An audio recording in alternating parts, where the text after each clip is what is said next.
सवाल मेरा सर आपसे रहेगा, जैसे लास्ट ईयर के बैचेस तो काफी सक्सेसफुल रहे और ये अपकमिंग भी डेफिनेटली आपने जो पूरा साल ये 2025-26 का वहाँ तैयारियां अच्छे से करवाई होगी ऑफकोर्स नो डाउट, लेकिन कई बार ऐसा भी होता है ना कि कुछ बच्चे जो अभी तैयारियां नहीं कर पाए, स्पोर्ट इवेंट्स में बिजी हो या कुछ और उनके घर में कोई फैमिली इश्यूज चल रहे हो जिसकी वजह से वो पूरे ईयर कंसिस्टेंट रहकर पढ़ाई नहीं कर पाए। तो अब जब एग्जाम सिर पे हैं और टाइम टेबल को आपने देखे हुए काफी कम दिन रह गए हैं, कल के पेपर तो कल से शुरू हो गए 10 तारीख से, तो ऐसे में अगर किसी बच्चे को मैथ्स एंड फिजिक्स की तैयारी करनी हो जिससे कि वो अच्छे नंबर लेकर आ सके तो उसके लिए क्या एडवाइस है? जैसे फिजिक्स सब्जेक्ट है उसमें चैप्टर 1 से लेकर चैप्टर 14 तक है, गवर्नमेंट जो एमपी व्यापम बोर्ड है वो अपना एक ब्लूप्रिंट जारी करती है मार्क्स डिस्ट्रीब्यूशन। सबसे पहले वो मार्क्स डिस्ट्रीब्यूशन समझे, उसमें आपका कितना थ्योरी पार्ट है, कितना न्यूमेरिकल पार्ट है, कितना डेरिवेशन पार्ट है, उसको काफी अच्छे से आप प्रिपेयर कर लें। फिर उसके बाद जो चैप्टर आते हैं 3 चैप्टर से मिलकर एक यूनिट बनती है। जैसे कि आपका लास्ट चैप्टर है सेमीकंडक्टर मटेरियल, उससे 8 मार्क्स से क्वेश्चन आने वो बिल्कुल फिक्स रहते हैं, 2-3 क्वेश्चन ही बनते हैं। PN junction, PN type semiconductor, half full wave rectifier, इनको काफी अच्छे से प्रिपेयर कर लें। फिर उसके बाद आप 13 चैप्टर पे आते हैं, 13 चैप्टर भी थ्योरी रिलेटेड है, उसको भी आप काफी अच्छे से प्रिपेयर कर लें। एटम्स, न्यूक्लियस, इनको काफी अच्छे से पढ़ें। ये चैप्टर आपके केमिस्ट्री से भी रिलेट करते हैं और आपने 9th-10th में काफी अच्छे से पढ़े हुए हैं, तो ये आपको जल्दी लर्न होंगे और ये थ्योरी बेस्ड है, तो आपकी थ्योरी पार्ट काफी अच्छे से क्लियर हो जाएगी। जब आपकी थ्योरी पार्ट काफी अच्छे से क्लियर हो जाए तो आप चैप्टर 1 से लेके चैप्टर 5 तक जो काफी अच्छी डेरिवेशन है उनको भी आप थ्योरी से रिलेट करें। जैसे कि फॉर एग्जांपल आपको एक गॉस थ्योरम है, वो एवरी ईयर पूछा जाता है, तो वो इलेक्ट्रिक फ्लक्स से रिलेटेड है। यदि आपने इलेक्ट्रिक फ्लक्स की डेफिनेशन पढ़ी है, उसका फॉर्मूला पढ़ा तो वो डायरेक्ट यूज होता है क्लोज सरफेस के लिए। जैसे कि 5 बराबर रेडियस होता है, तो आप Q बराबर आपको एप्सिलॉन Q 5 बराबर Q अपॉन एप्सिलॉन प्रूव करना रहता है, तो इजीली वहां पर रिलेट कर जाता है। तो चैप्टर 1 से लेकर चैप्टर 5 के आपके डेरिवेशन जब कंप्लीट हो जाते हैं, मार्क्स केवल 20 मार्क्स के आने। फिर उसके बाद चैप्टर 6 पे आ जाए हम। चैप्टर 6 में भी आपके एक ही दो डेरिवेशन बनते हैं, आईआरएमएस वैल्यू अल्टरनेटिंग करंट से रिलेटेड होता है, बीआरएमएस वैल्यू, इनको काफी अच्छे से प्रिपेयर कर लें।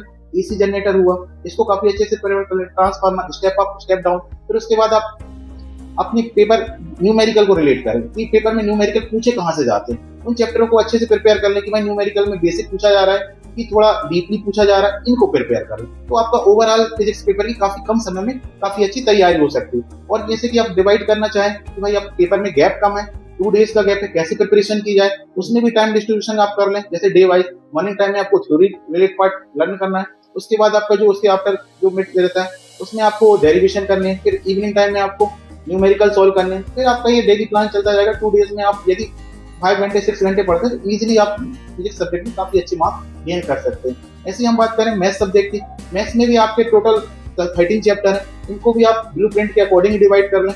जो लास्ट मेनली जो बच्चों को ज्यादा प्रॉब्लम जाती है डिफरेंशिएशन इंटीग्रेशन, उनको कुछ टाइम के लिए थोड़ा साइड में रख दें। पहले आप जो इनमें बिल्कुल इजी चैप्टर है उनको अच्छे से प्रिपेयर कर लें, जिससे आपका कॉन्फिडेंस लेवल काफी स्पीड होगा और आप काफी अच्छी प्रिपेयर करेंगे। जैसे कि चैप्टर आपका लास्ट चैप्टर से उठाएं, प्रोबेबिलिटी हुआ, वेक्टर अलजेब्रा हुई, वेक्टर हुई, इनको काफी अच्छे से प्रिपेयर कर लें। उसके बाद इंटीग्रेशन एप्लीकेशन, ये बहुत छोटे टॉपिक है तो ये जल्दी प्रिपेयर हो जाएंगे। फिर उसके बाद आप चैप्टर 1 पे जाएं, फंक्शन एंड रिलेशन, इससे न्यूमेरिक एक 2 नंबर के क्वेश्चन आते हैं, इसको काफी अच्छे से प्रिपेयर करना। इनवर्स ट्रिग्नोमेट्री एवरी ईयर आता है 2 नंबर 3 नंबर का क्वेश्चन, इसको काफी अच्छे से प्रिपेयर करना। मैट्रिक्स और डिटरमिनेंट एक बहुत इजी चैप्टर है, इनको बहुत अच्छे से प्रिपेयर कर लें। 5-6 नंबर का इससे आता ही है अकॉर्डिंग टू ब्लूप्रिंट। उसके बाद आपके पास जो जिसमें ज्यादा डिफिकल्टी लेवल हो रहा है, डिफरेंशिएशन और इंटीग्रेशन हुआ, तो फिर इनके पेपर आप पीवाईक्यू के थ्रू लगाएं, प्रीवियस ईयर के क्वेश्चन लगाएं और इनको भी प्रिपेयर कर लें ताकि आपका पूरा पार्ट कंप्लीट हो जाए। 10th के मैथ्स के लिए क्या सजेशन देना चाहेंगे? 10th में भी कुछ इंपॉर्टेंट टॉपिक बच्चे कवर कर सकते हैं। 10th में भी कुछ टॉपिक काफी इंपॉर्टेंट होते हैं आपके आप उसमें अकॉर्डिंग गवर्नमेंट की ब्लूप्रिंट के अकॉर्डिंग आप मार्क्स डिस्ट्रीब्यूशन देख लें कि किस चैप्टर से कितने मार्क्स का आना है, उसके अकॉर्डिंग आप अपनी तैयारी करें। जैसे कि आपका ट्रिग्नोमेट्री है, ये काफी पूछा जाता है, इसको अच्छे से प्रिपेयर कर लें। एप्लीकेशन ट्रिग्नोमेट्री, यहाँ से भी 4 नंबर का 5 नंबर का क्वेश्चन बनते हैं, 3 नंबर और 2 नंबर में। फिर उसके बाद आपका एरिया आता है, एरिया से रिलेटेड काफी अच्छे से पढ़ लें, यहाँ से भी क्वेश्चन बनता है। स्टैटिक लास्ट चैप्टर हुआ, इससे 4 नंबर 6 नंबर का पूछा जाता है एरिया, इसको भी काफी अच्छे से प्रिपेयर कर लें। फिक्स रहते हैं फॉर्मूले, न्यूमेरिकल एडिशन सब्ट्रैक्शन होता है, इनको काफी अच्छे से प्रिपेयर कर लें। वहां से चैप्टर नंबर, फिर आप चैप्टर स्टार्टिंग से जाएं, चैप्टर नंबर 1 से लेकर चैप्टर नंबर 4 काफी इजी है। चैप्टर नंबर 1 में एलसीएम एचसीएफ रहता है, ये आप 9 से पढ़ते आ रहे हैं, 8 7 6 से पढ़ते आ रहे हैं रेगुलर, तो इनको काफी अच्छे से प्रिपेयर कर लें। यहाँ पर भी आपको रेशनल इरेशनल नंबर का 5 नंबर का 3 नंबर का क्वेश्चन आता ही है कि बताइए √5 रेशनल नंबर है कि रेशनल नंबर है, उसको कंट्राडिक्शन मेथड से समझ लें। उसके बाद आप आते हैं चैप्टर नंबर 2 और 3 पे, यहाँ पर भी टू वेरिएबल लीनियर इक्वेशन होती है, इसको आपको एलिमिनेशन सब्स्टिट्यूशन मेथड से सॉल्व करना रहता है। यहाँ पर भी सेक्शन फिक्स है, कि एक क्वेश्चन आपको 3 नंबर का बनना ही है, एलिमिनेशन और सब्स्टिट्यूशन, इसको भी काफी अच्छे से प्रिपेयर कर लें। फिर उसके बाद आते हैं अपन चैप्टर नंबर 4 पे, क्वाड्रेटिक इक्वेशन, इसको भी काफी अच्छे से प्रिपेयर कर लें। यहाँ से भी 2 क्वेश्चन बनते हैं, आपके एक शॉर्ट टाइप का बनेगा और एक लॉन्ग टाइप का बनेगा, इनको भी काफी अच्छे से प्रिपेयर कर लें। फिर उसके बाद आते हैं अपना चैप्टर नंबर 5 पर, अरिथमेटिकल प्रोग्रेशन, उसमें भी काफी अच्छे से प्रिपेयर कर लें, जिसमें सिंपल टर्म निकालना आता है और एक सीरीज का सम आता है। ये क्वेश्चन काफी फेवरेट है और वो पूछते ही हैं, तो इनको काफी अच्छे से प्रिपेयर कर लें। उसके बाद आप PYQ सीरीज लगा लें, जो जितनी भी आपके ऑब्जेक्टिव टाइप क्वेश्चन है वो 30 मार्क्स से पूछते हैं, इनको काफी आप अच्छे से प्रिपेयर कर लें। ओवरऑल एग्जाम की एक तैयारी आपकी कम ड्यूरेशन में काफी अच्छी हो सकती है। बिल्कुल, काफी अच्छी स्ट्रैटेजी आपने बच्चों के लिए बता दिया। इवन ओवरऑल जो आपने बुक को एनालिसिस करके जो खास क्वालिटी कंटेंट्स हैं वो बच्चों को सीधा बता ही दिया है। समझने वाले बच्चे जो रेगुलर पढ़ रहे हैं वो इस चीज को आसानी से समझ के अपने जो टाइम टेबल का डिवीजन आपने बताया है उसमें प्लान करके टॉपिक वाइज प्रिपरेशन करेंगे तो डेफिनेटली उनका स्कोर 90 से ऊपर अभी भी जा सकता है। सर, मैं आपसे जानना चाहूंगा कि अकाउंट्स में अगर इस कम समय में तैयारी करनी हो, अकाउंट, BST और ऐसे सब्जेक्ट जिनका आप सब्जेक्ट्स में अभी स्टडी करवा रहे हैं, तो उनके लिए क्या स्ट्रेटजी हो सकती है? कैसे वो कम समय में बच्चे अच्छे नंबर लेकर आ सकते हैं? कम समय में अच्छे मार्क्स लाने के लिए पहले मैं अकाउंट्स का बताऊंगा 12th क्लास में। जैसे अकाउंट में यदि आपको प्रिपरेशन करना है तो उसमें आपकी अकाउंट्स की 2 बुक हैं, फर्स्ट बुक, सेकंड बुक। आप दोनों बुक्स के स्टार्टिंग के 2 चैप्टर को अच्छे से प्रिपेयर कर लेंगे तो आप 50 मार्क्स आपके इजीली कवर हो जाएंगे। देन बचे आपके रिमेनिंग 6 चैप्टर, उनमें से मैं आपको इंपॉर्टेंट टॉपिक बता दूंगा जो 30 मार्क्स का रहेगा। जैसे फर्स्ट चैप्टर रह गया आपका partnership and valuation of goodwill, वहां से आपका 4 मार्क्स का क्वेश्चन वैल्यूएशन ऑफ गुडविल रहेगा। और सेकंड क्वेश्चन रहेगा एक 3 मार्क्स न्यूमेरिकल में आएंगे, ये profit and loss appropriation account, जिसमें आपको गारंटी वगैरह रहेगा पार्टनर्स को। ये हो गया आपका 7 मार्क्स फर्स्ट चैप्टर से। इसमें से आना है आपका 8 मार्क्स का। प्रीवियस ईयर के क्वेश्चन में ये दोनों क्वेश्चन रिपीट हुए हैं, भले और में आए हैं लेकिन ये क्वेश्चन परफेक्ट है, ये आए हैं। सेकंड चैप्टर है आपका एडमिशन ऑफ पार्टनर, वहां से वैल्यूएशन अकाउंट कंफर्म में आता है 4 मार्क्स में न्यूमेरिकल। देन सेकंड बुक्स का फर्स्ट चैप्टर, उसमें issue of share and redemption of shares means forfeiture of share, इनमें से उसमें से आता है आपका सेकंड चैप्टर की बुक से 16 मार्क्स का, फर्स्ट चैप्टर से 16 मार्क्स का। ये दोनों क्वेश्चन 4 मार्क्स के हो गए, तो ये हो गए आपके 8 मार्क्स। देन सेकंड बुक का second chapter issue of debenture का मेनली अभी प्रीवियस ईयर में आपने देखा है कि न्यूमेरिकल क्वेश्चन तो नहीं आए लेकिन वहां से थ्योरी क्वेश्चंस आए हैं, जैसे टाइप्स ऑफ डिवेंचर हो गया, difference between shares and debenture हो गया, एंड इसमें आपको रिडम्पशन ऑफ डिवेंचर के टाइम पीरियड कब ये डिवेंचर रिडम्पशन होता है इसमें। इस तरीके के सेकंड बुक का सेकंड चैप्टर से थ्योरी आती है मोस्टली। देन बाकी रिमेनिंग बचे 6 चैप्टर, उसमें से आपको कैश फ्लो स्टेटमेंट से आपको मेनली वहाँ पे 3 एक्टिविटी है, लेकिन फाइनेंसिंग एक्टिविटी है, आप उसमें कैश इनफ्लो आउटफ्लो उसको ध्यान देना है। एंड रेशियो एनालिसिस में 2 रेशियोज, करंट रेशियो और लिक्विड रेशियो, इनको ध्यान देना है। देन और आपका बचेगा रिटायरमेंट ऑफ पार्टनर, वहाँ से पार्टनर्स लोन अकाउंट, ये न्यूमेरिकल में आने के चांसेस हैं।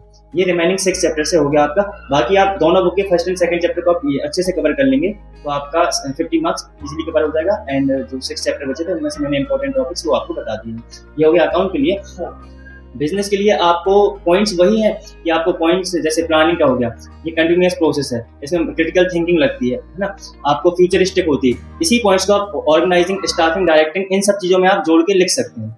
ये हो गया बिजनेस के लिए। देन एसएसटी के लिए आपका वही रहेगा कि आप हिस्ट्री के जो चैप्टर 2 है 10th क्लास हिस्ट्री के लिए, हिस्ट्री के तो फर्स्ट एंड सेकंड चैप्टर है, revolution in Europe and revolution in India, ये 2 चैप्टर आपके हिस्ट्री के लेंथी चैप्टर हैं एंड मेजरली क्वेश्चन इन्हीं 2 चैप्टर से बनते हैं क्योंकि डेट्स वगैरह इन्हीं चैप्टर्स में इन्वॉल्व है। तो आप इन चैप्टर को पढ़ने में आपको इंटरेस्ट भी आता है क्योंकि डेट्स हैं, आपको वॉर्स वगैरह है तो आप अच्छे से इसको इंटरलिंक भी कर सकते हैं, टाइम पीरियड के साथ चलता है कि कैसे वर्ल्ड वॉर फर्स्ट हुआ, सेकंड हुआ, पूरा टाइम पीरियड है। तो आप इन दोनों चैप्टर को अच्छे से प्रिपेयर कर लें, ये आपका 10th हिस्ट्री के लिए अच्छा रहेगा क्योंकि मेजरली वहीं से आता है questions. Rest of the syllabus का पार्ट से वहां से भी कुछ इंपॉर्टेंट थिंग्स आप बताना रेस्ट ऑफ द पार्ट से सर फिर मेरे हिसाब से मतलब मेरे अकॉर्डिंग इसमें आपका ज्योग्राफी रहेगा। ज्योग्राफी में आपको मिनरल्स, रिसोर्सेस ये कहाँ पे अवेलेबल है और कौन सा रिसोर्सेस क्या करता है, कहाँ पे कितनी उसकी इंपॉर्टेंस है, अपन कितना रिसोर्सेस इंपोर्ट करते हैं, कितना एक्सपोर्ट करते हैं, इसका डेटा वगैरह, ये क्वेश्चन। इसके बाद एक चीज और क्वेश्चन बनता है, जैसे कि आपने स्ट्रैटेजीज तो बता दी है लेकिन फिर भी ऐसा होता है ना कि बच्चों को समटाइम्स कंफ्यूजन रहते हैं। अभी आपने टॉपिक्स का नाम बताया लेकिन जब पढ़ने बैठते हैं तो वो पहाड़ जैसा बच्चों को दिखता है उनके परसेप्शन के अकॉर्डिंग, उनकी एज ग्रुप के अकॉर्डिंग। तो अगर किसी बच्चे को फिर भी थोड़ा सा 1-to-1 आपसे गाइडेंस लेना हो आप लोगों से, है ना, अगर कोई क्वेश्चन उनके दिमाग में है वो आपसे पूछना चाहते हैं तो किस तरीके से वो आप लोगों को अप्रोच कर सकते हैं ताकि उनके एग्जाम का प्रेशर कम हो जाए? क्योंकि अभी भी देख रहे हैं कि परीक्षा पे चर्चा हमारे माननीय प्रधानमंत्री जी के द्वारा भी चलाए जा रहे हैं। इसका रीजन सिर्फ ये है कि बच्चों को ये परीक्षा का डर खत्म हो, और परीक्षा का डर तभी खत्म होगा जब बच्चे उस चीज को समझेंगे और समझकर जब एग्जाम देंगे तो डेफिनेटली नंबर तो बढ़ने ही है।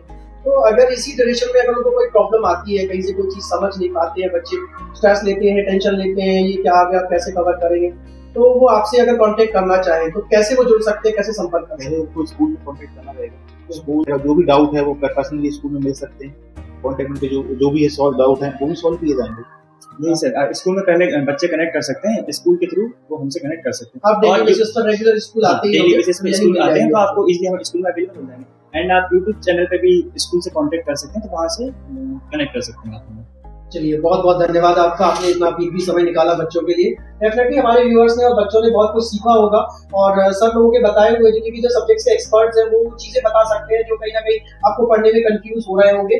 तो आप इस टाइम ड्यूरेशन के अकॉर्डिंग, जो अभी बहुत कम समय बचा है, सब लोगों के बताए हुए टॉपिक्स के अकॉर्डिंग अगर आप मतलब करना तो आपको पूरा तैयारी है, लेकिन मेनली अगर नहीं कर पा रहे हैं तो उस कंडीशन में इन टॉपिक्स पर विशेष फोकस करके तैयारी करके एग्जाम हॉल में जाइए।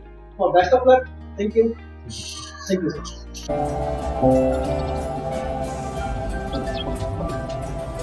सर।